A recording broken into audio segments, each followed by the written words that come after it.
by 6 speakers who provided an engaging platform for discussing certain topics concerning the diagnosis and implementation of the ARAL program for the current school year and the next school year, which will mainly focus on ARAL reading.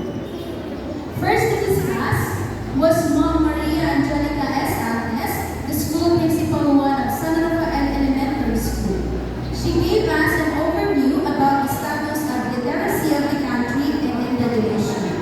And to give you a glimpse of what struck me most during her talk is when she opened up about the concept of the functionally literate concept. I found out that for a person to be considered one, he or she must be able to read, write, comprehend, and compute. If one is missing, then he or she fails to be tagged as functionally literate.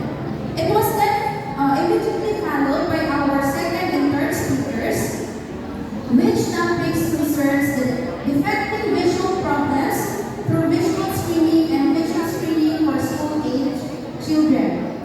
Their discussion both highlighted the importance of detecting visual problems through visual screening, which is an essential step in supporting the development of strong reading skills among children.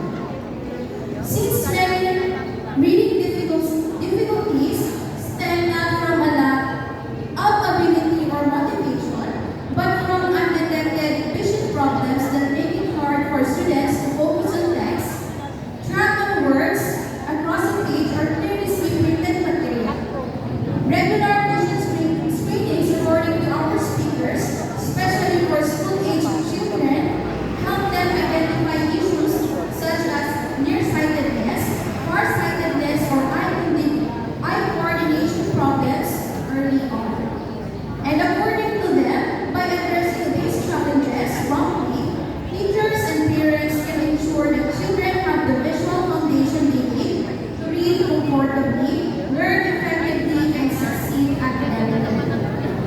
After which, our third speaker, Ms. Fatima Balo, a master teacher of Santa Lucina National High School, discussed about from struggle to strength, empowering adult reading learners through cell-based reading remediation. On her talk, she emphasized that social and emotional learning, or SEL, plays an important role in reading remediation and instruction. According to her, learning to read and overcoming reading difficulties requires more than just cognitive skills. It also depends on the student's confidence, motivation, and ability to manage frustration. SEL helps students develop self-awareness, self-management, social awareness, relationship skills, and responsible decision-making, all of which create a supportive environment for learning. Her thought concluded that integrating SEL into reading instruction therefore not only strengthens literacy skills, but also nurtures the emotional resilience needed for long-term academic success. Next, Ma'am Rina Tomasis, the school principal one of the Bas Elementary School, our fifth speaker. Ay, ma'am pala. Aga na po. ARAL reading basis that these ages to learn. She focused on providing Ma'am pala. educational approaches and strategies looking up to adopt, particularly in teaching ang Filipino subject.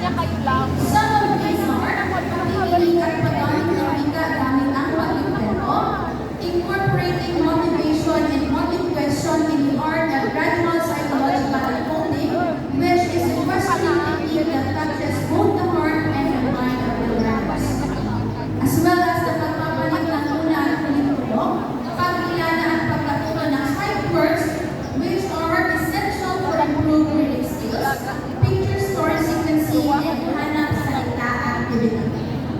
Lastly, our sixth speaker, Ma'am Viv, introduced us to the ARAL Tutor Teaching Note Simulator and Auditory Tool, which was the main highlight of our seminar according to her.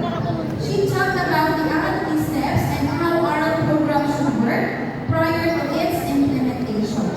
She then put more emphasis on the simulation of the teaching load simulator, as well as the roles and responsibilities of school heads, particularly in accomplishing and submitting the ARAL